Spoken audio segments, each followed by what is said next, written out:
Okay. So, as I said, the 70s were like now very polarized. There were people that were thinking our government was making wrong decisions in that case about the Vietnam War. Like there's people now think our government's making wrong decisions, and other ones who were like, no, we have to think of safety. We need to think of security. We need to protect the country and the world.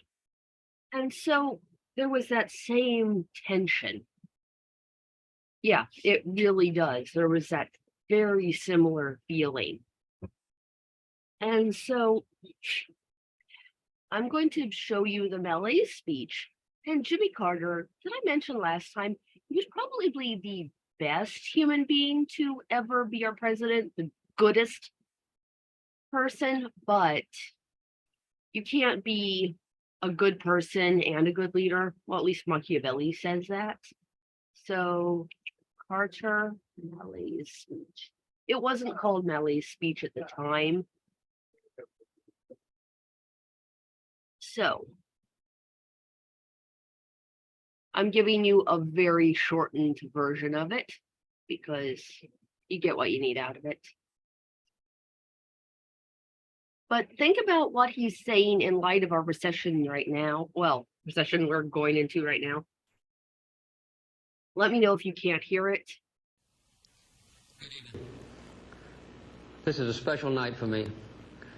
Exactly 3 years ago, on July 15th, 1976, I accepted the nomination of my party to run for President of the United States.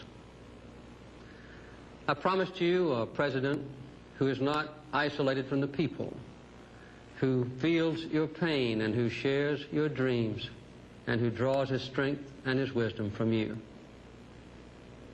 During the past 3 years, I've spoken to you on many occasions about national concerns, the energy crisis, reorganizing the government, our nation's economy, and issues of war, and especially peace. But over those years, the subjects of the speeches, the talks, and the press conferences have become increasingly narrow, focused more and more on what the isolated world of Washington thinks is important.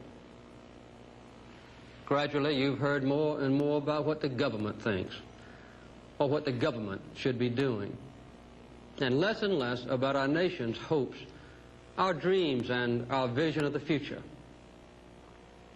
10 days ago, I had planned to speak to you again about a very important subject, energy. For the 5th time, I would have described the urgency of the problem and laid out a series of legislative recommendations to the Congress. But as I was preparing to speak, I began to ask myself the same question that I now know has been troubling many of you. Why have we not been able to get together as a nation to resolve our serious energy problem? It's clear that the true problems of our nation are much deeper than gasoline lines or energy shortages, deeper even than inflation or recession. And I realize more than ever that as president, I need your help. So I decided to reach out and to listen to the voices of America. I invited to Camp David people from almost every segment of our society, business and labor, teachers and preachers, governors, mayors, and private citizens. And then I left Camp David to listen to other Americans, men and women like you. It has been an extraordinary 10 days. And I want to share with you what I've heard. First of all, I got a lot of personal advice. Let me quote a few of the typical comments that I wrote down. This from a Southern governor. Mr. President, you're not leading this nation. You're just managing the government. You don't see the people enough anymore.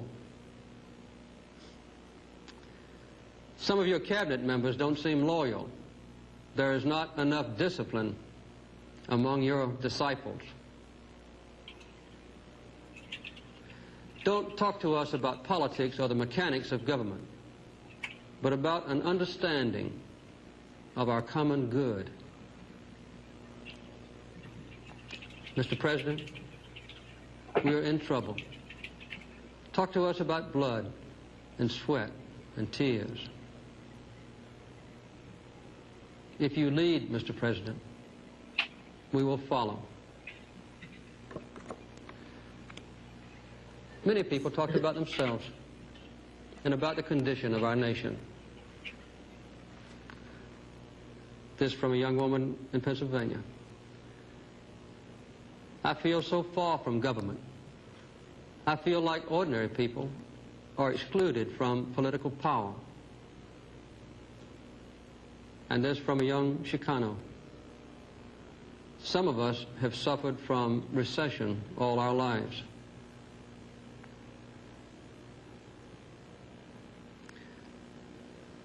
Some people have wasted energy, but others haven't had anything to waste. And this from a religious leader. No material shortage can touch the important things like God's love for us or our love for one another. Okay, so he was president when there was a gas shortage, a fuel shortage going on. So during the Yom Kippur War, we backed Israel. And so the OPEC nations, the oil producing nations, decided they were going to embargo us. They were going to stop providing us fuel as punishment for our interference in that conflict. And so we had to ration fuel. So people with like odd number license plates could buy fuel like on like Monday, Wednesday, Friday, and people with even ones could buy it on Tuesday, Thursday, Saturday, that kind of deal. And there were long lines waiting, and sometimes people would get to the pumps and the gasoline would run out. Like, think about how buying gas during a hurricane is. That same kind of thing going on, but for like a year or so.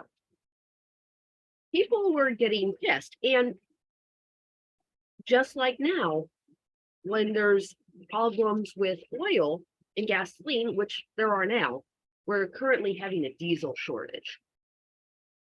You know what happens to grocery store prices? So supply chains get messed up because it costs more to bring the trucks into market, because you've got to have someone to go pick up the produce, you've got to have them deliver it to the stores. All the cost of everything, all our food and everything goes up if there's an oil problem.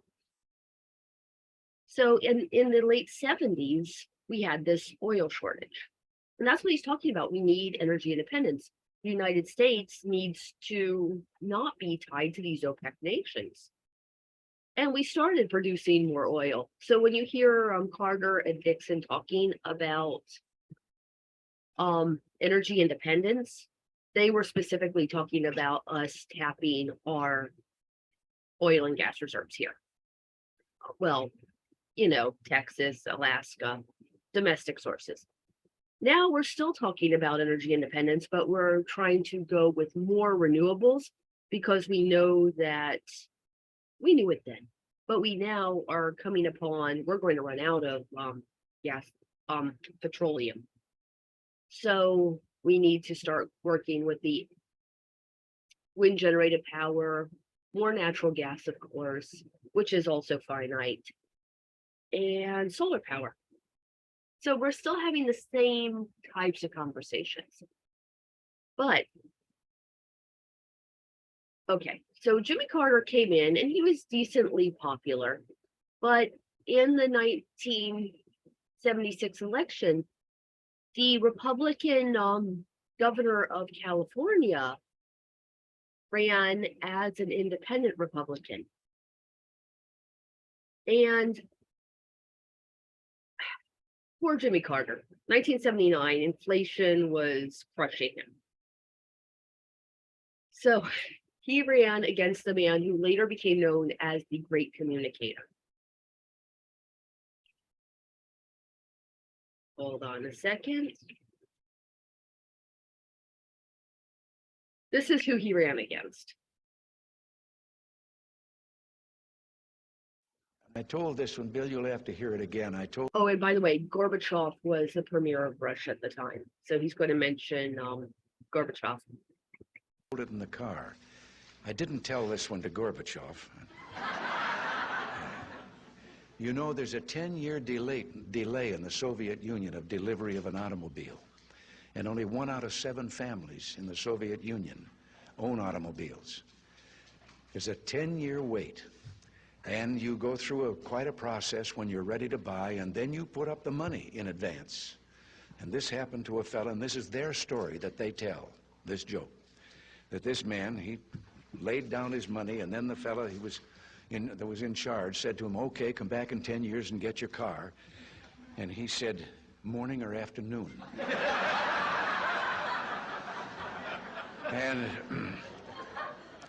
And the fellow behind the counter said, well, 10 years from now, what difference does it make?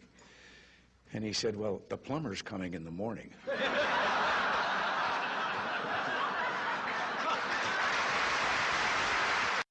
Yeah, poor Jimmy Carter didn't stand a chance. Not against the Great Communicator. Actually, the next election, so this is the 1979 election time. 1980 is when the vote was. So in 1984, he ran against Mondale, and I'm going to show you the moment Mondale knew he had lost the election.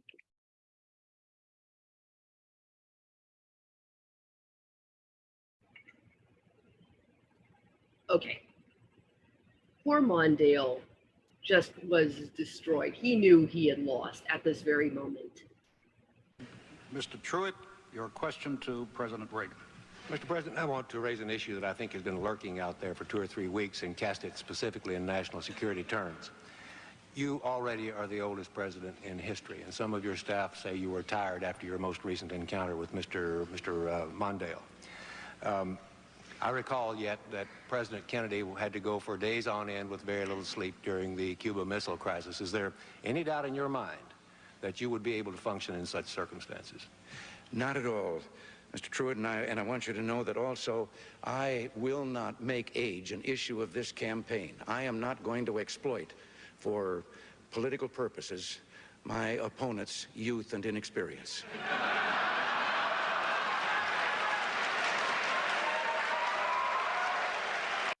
Isn't that the best?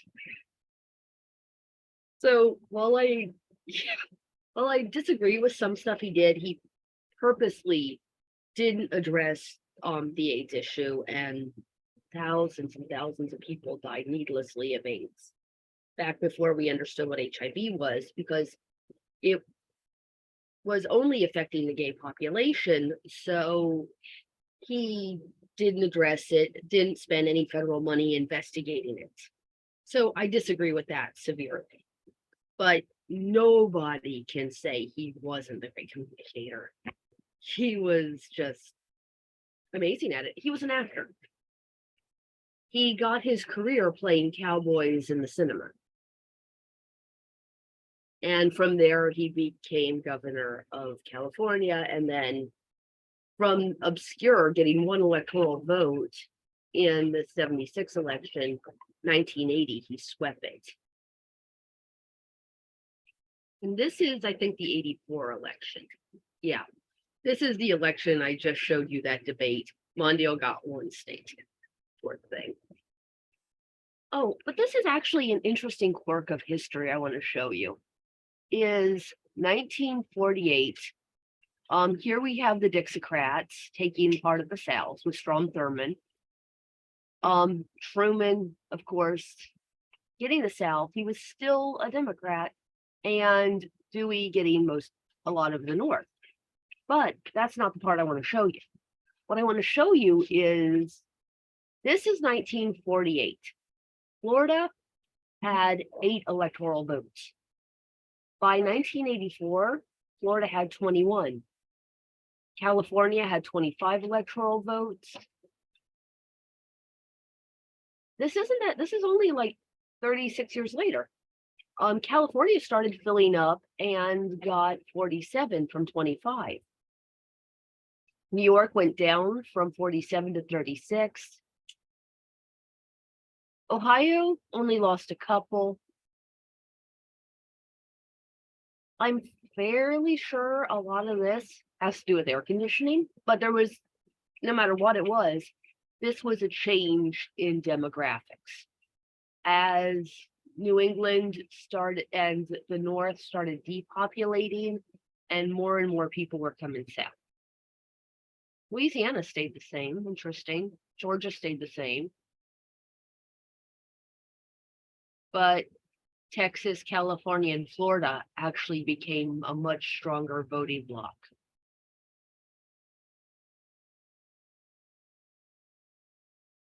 Okay. So, right, I do kind of want to mention that, no. Okay. I want to mention this because this is another negative point on Reagan. So there was the Iranian hostage crisis, and they held them for, I think, 444 days because we had backed the Shah of Iran, and his people were getting sick of him. And so there was actually a popular uprising. Feminists and college professors and religious conservatives and general people, because professors and religious conservatives are definitely not people. Yeah, wording. So anyway, everybody is marching on the streets. We're going to overthrow the Shah. We're going to overthrow the Shah. We're going to overthrow the Shah. But the thing is, the feminists and professors didn't have a very concise message where the let's bring us back to conservative values was a strong, concise message. And they were able to take power when the Shah was overthrown. Because professors tend to be long-winded. You might not have noticed that. Anyway, the thing is, during this crisis, they took over the United States Embassy. And they were holding our captives for over a year. The thing is, and this is shady and didn't come out till after, when Reagan's campaign staff knew he was going to win, they contacted the people holding the captives in Iran and said, it's going to look really good for the incoming president if you hold the hostages another couple of months until, because Iran had said, okay, we're going to probably release the hostages, we're negotiating, but the Reagan people said, hey, please hold them so that we can take the hostages home at the beginning of Reagan's administration. And we didn't know this at the time. We just saw him, hooray, the concrete hero, fix this, and all these people got to come home now. And I don't know, it's just one of those things that just makes me feel like we could have done things more honestly and better. Anyway, enough about that. We did get the hostages back, and that was good. So what he was calling, and the people around him were calling, the Big Tent Republican, and things were starting to change now at this time. Remember the Sun Belt thing? People were moving down to the southern states more, and actually more out west. Everything in blue here is more population. But what I want to tell you is Reagan said, we can't survive being Republicans. Okay, he might not have said this aloud, but the strategy. We can't survive being Republicans if we're only pro-bank, pro-business. There's more to it than that. And he started courting two factions that he brought into the Republican Party. 3 factions he brought into the Republican Party. Nixon, remember, worked on the Southern strategy. Oh, look, all you homeless Democrats that can't vote for all these social policies, we'll bring you into the Republican Party and we will let you have more autonomy, less federal overseeing of what you're doing. Okay, good. We're now Republicans. Then Reagan said, oh, look at you, all y'all out west. Everything here in red, the federal government controls. Y'all should be able to control the land in your states. Let's privatize this land. Let's get rid of all this federal land. And this is still a debate that comes up constantly in Congress.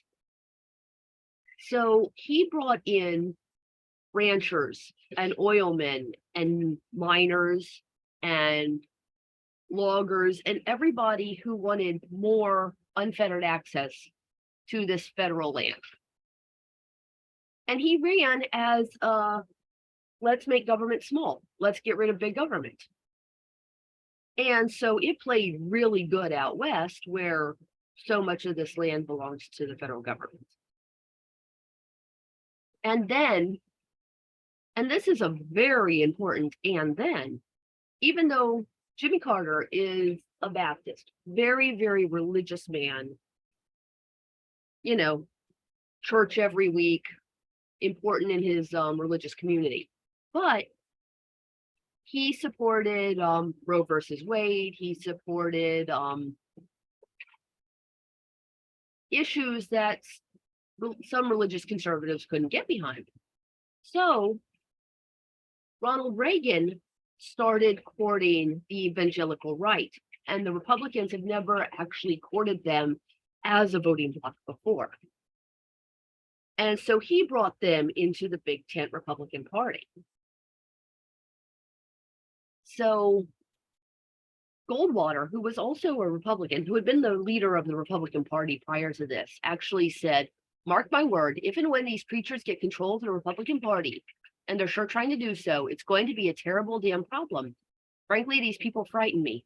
Politics and governing demand compromise, but these Christians believe they're acting in the name of God, so they can't and won't compromise. I know, I've tried to deal with them. So this is the former leader of the Republican Party saying, as politicians, we have to compromise. And it's true, if you're acting in the name of God, can you say, okay, let's let these godless heathens have this concession? You can't. So I'm hoping someone didn't just log off in anger at me. So anyway, but I'm not saying that it's true or not, but when it's a moral issue, it's going to be a lot harder to compromise. And this is when the evangelical right actually did start having a stronger stake in the government. So Reagan was getting more and more popular. Remember, look at this electoral vote of his second administration. He was able to bring in the people who wanted access to this federal land. He was able to bring in the Dixiecrats. He was able to bring in the conservative religious right. Who else did he have, I said? Oh, well, he was able to just bring in a lot of people based solely on his charisma. And not to say I'm picking on the Republicans in the least, because right now I'm going to tell you some smack against the Democrats. So does everybody know who Al Gore is? He ran for president in 2000. He may or may not have won. He won the popular vote. He lost the what the hell is that called? Electoral College by Florida. Actually, he lost Florida by like 500 votes. Maybe.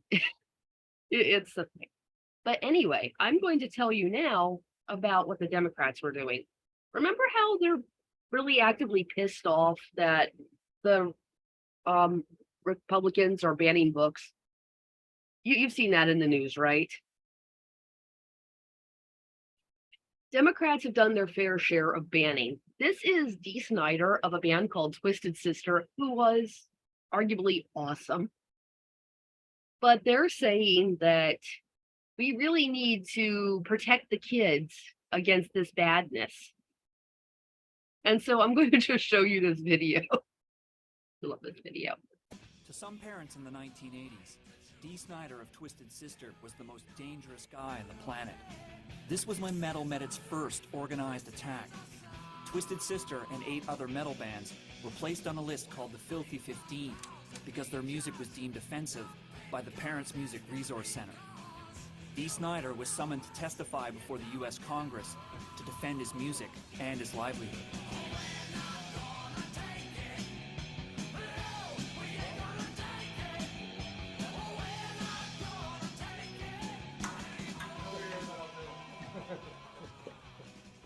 '84 was a pretty insane time for Twisted Sister. We were hearing bits and pieces about this Parents Music Resource Center and Tipper Gore, but So Tipper Gore, with that very, very 1980s hair, dear heavens, we killed the ozone layer with all the Aquanet we used in the 80s. But this is Mrs. Gore. So she's in charge of that parental committee.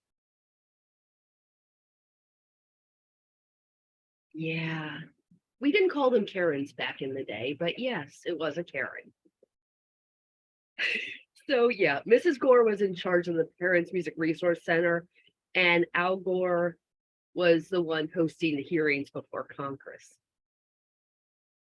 not really registering because we were getting protests and religious groups at every show.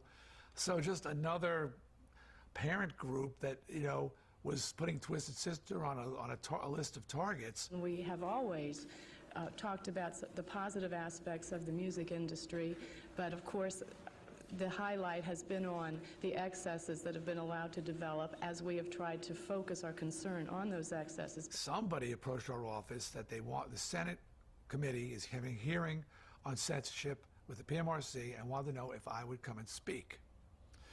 Now my view of it, when I heard it, was they want me to carry the flag into battle. Hell yeah.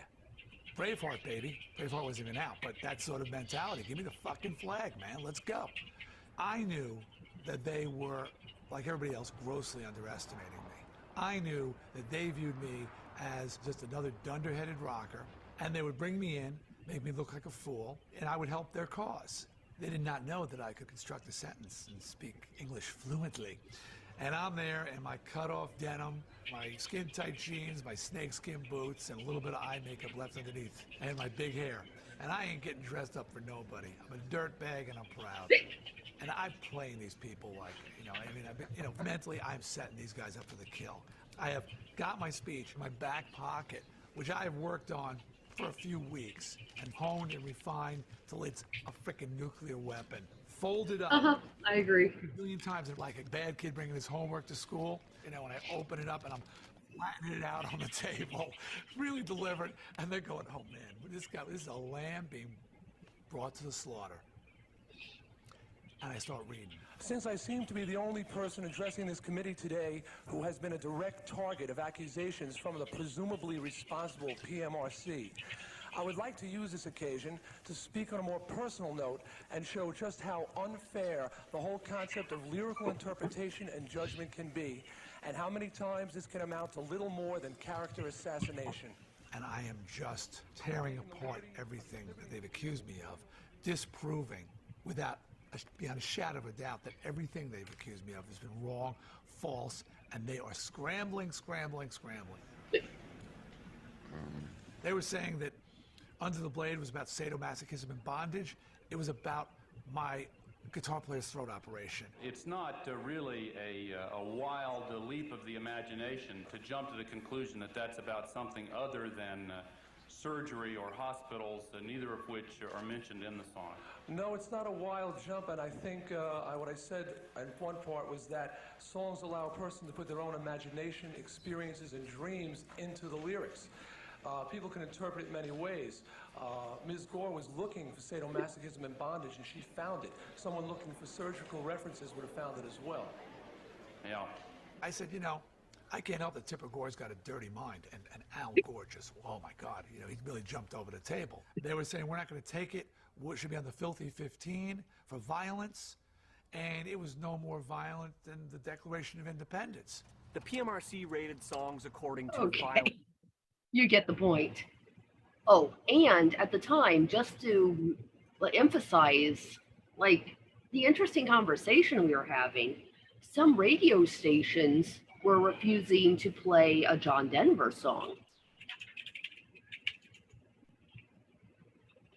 And he had to go up and testify before Congress too, based on his song. Dude, have you ever been to Rocky Mountains? You're high on the majesty of this beautiful place. It's not about marijuana. He was probably stoned off his ass. But radio stations were refusing to play the song because of that high business. But remember, we were really, really uptight about marijuana at this time. If you look, oh dear gosh, this is the 92 election, 91, 92.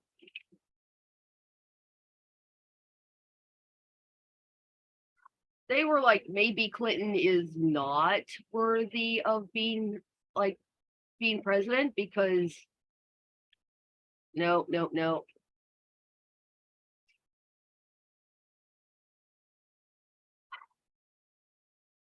This nonsense, someone played it on a loop. And when I was in England, I experimented with marijuana a time or two, and I didn't like it, and didn't inhale, and never tried it again, and didn't inhale. So, okay. I'm fairly sure he's lying a lot. But as I said, the 80s and 90s, marijuana was the demon. We still had the reefer madness. It was a gateway drug. It was going to lead us to so much drugs. Right, I know. I mean, but then President Obama's like, yep, I tried cocaine. I liked it. So the culture shifted a lot from the 90s to the 2000s, and now we're just debating how we should legalize marijuana. And it's not as much should it be legal, it's like, okay, how much should the government control it? There are actually quite a few people who believe it should not be legal for any reason, but they're becoming the minority.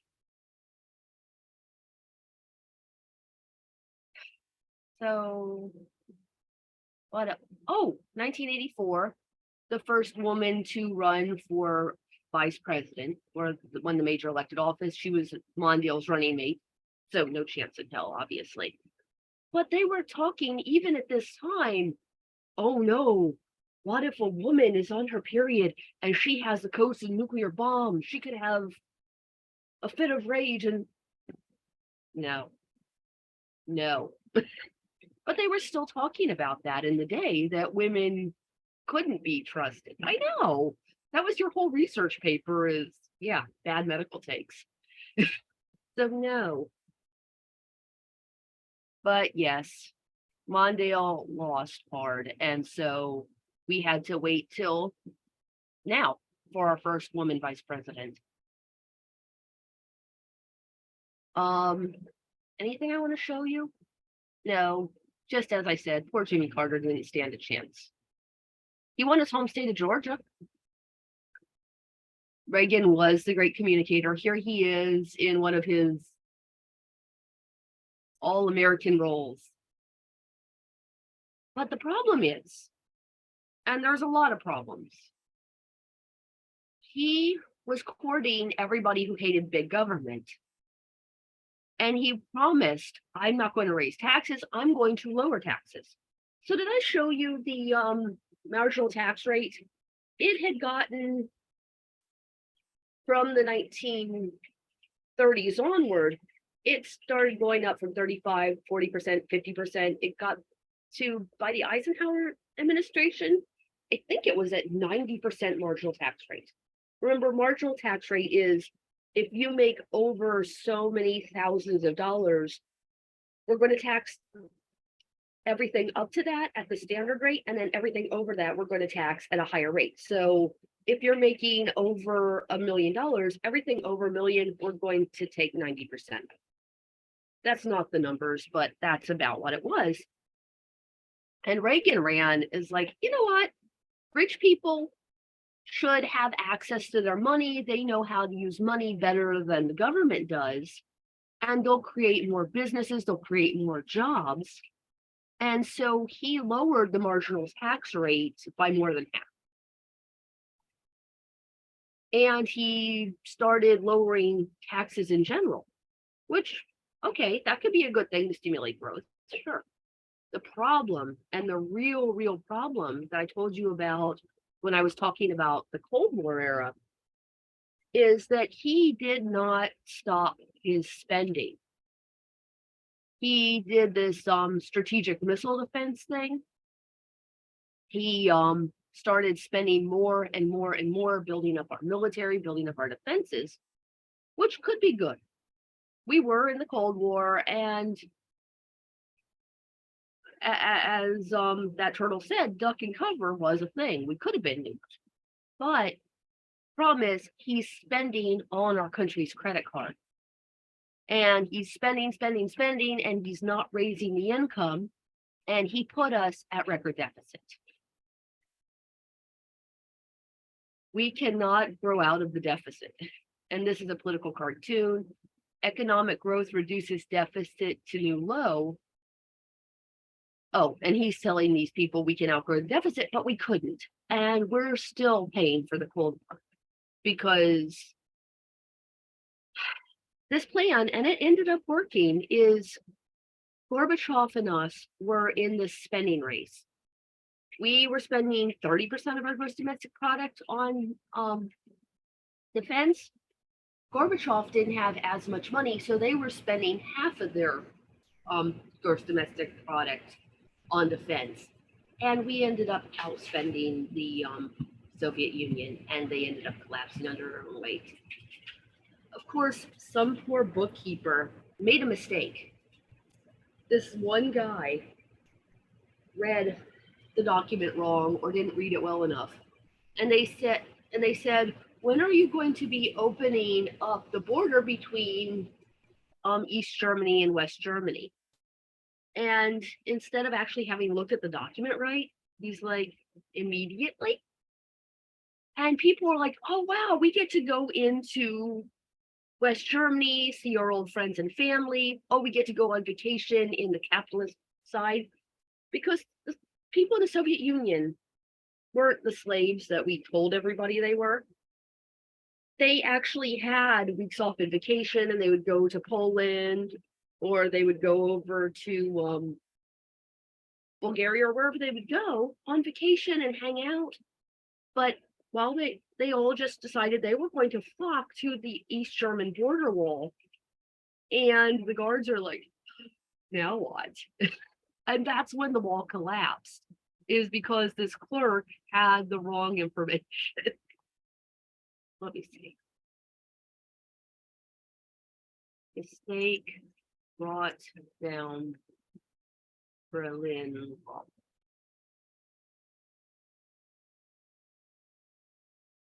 Come on, where's the little guy? This poor guy.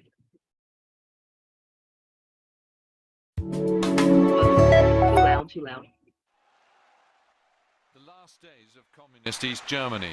Hundreds of thousands of people gathered on East Berlin's biggest square, Alexanderplatz, to demonstrate for freedom, in particular the freedom to travel. The representative of the Socialist Unity Party, Günter Schabowski, received catcalls. No one trusted the communists. A few hundred meters away, in this Spartan room on the 5th floor of Mauerstrasse 32, 4 youngish communist functionaries met to draft a new law on leaving the country. Hold on, let's see. Gerhard Lauter had been tasked with writing a new law on travel. The lawyer altered the draft of the new law, removing the restrictive word temporary and adding the phrase private trips abroad. Voila, East Germany's new travel law. Television reporter Robin Lautenbach was on hand when things started happening. Lauter fulfilled East German citizens' hopes. They wanted to travel freely. Lauter was supposed to create a minor loophole allowing the disgruntled to leave in the hope that they'd stay away and stop making trouble for the state. The Communist Party... And then someone else at a news briefing that like the reporter asked, hey, when is this going to happen? And the guy at the meeting like looked blindsided and said immediately. And that's when everybody flocked to the wall. And it crashed down because the soldiers they didn't have the information. And so they didn't know if they should shoot the civilians or not. And then they let them go. So that was a major moment. I remember watching this on TV that night, knowing exactly what it meant. It was December and I was in 8th grade. It was 1989. And we saw the world change at that moment. And this is like 2 weeks later after the wall fell. Klaus-Peter Siegloch, ist denn da? Ja, ist angekommen. David Hasselhoff ist hier. So 2 weeks later, we are still celebrating as a world. The Cold War is over. Und, liebe Zuschauer, wenn es ein Wort des You guys Jahres know who gibt, David Hasselhoff is? Freedom. Und wenn es ein Lied dieses Jahres Oh yeah, he's Star Wars 1989 gibt, father in das von Guardians David of the Hasselhoff, Galaxy. Looking The for freedom. real father, David, not the evil why did you father. want to come exactly here to the Brandenburg Gate? 1 year ago we did Looking for Freedom, and it was a dream. Hat gesagt, also der größte Eindruck hier war es vor einem halben Jahr hier in Berlin gewesen. And now, music, dude. David, looking for freedom. Thank you, I'm ready. Knight Rider, that was the show. Okay. One morning in June, some 20 years ago. I don't know why, but he's been killing it in Germany as a recording artist. I had everything that money could buy, but freedom I had none. Let's get to the chorus.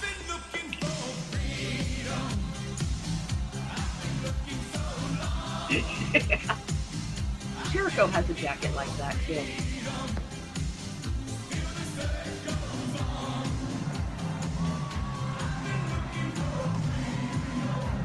Okay, remember this is 89 before LEDs got good, so that jacket must have cost $1 million. Anyway, that's how we ended 89. This is like New Year's Eve. We had just won the Cold War. We are no longer in danger of accidentally blowing up the world. And there was a good couple-year honeymoon phase where things were going amazing. And that's how we left the 80s. It was all bright and neon and pretty pink pastels. Here, color, palette, 1980s. This was what the 80s looked like. Greed was good. Excess was good. The brighter, the better. We had this beautiful hope. And then things started going wrong, honestly. And the 90s was the grunge era, which hopefully I'll have time to tell you all about. But that's it for the 80s. Greed was good. Yeah, except that neon spandex was not the best thing in the world.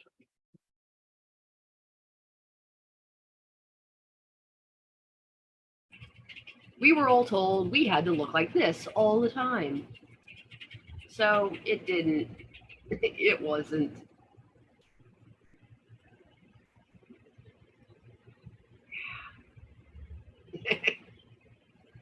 But there were fun parts of the 80s.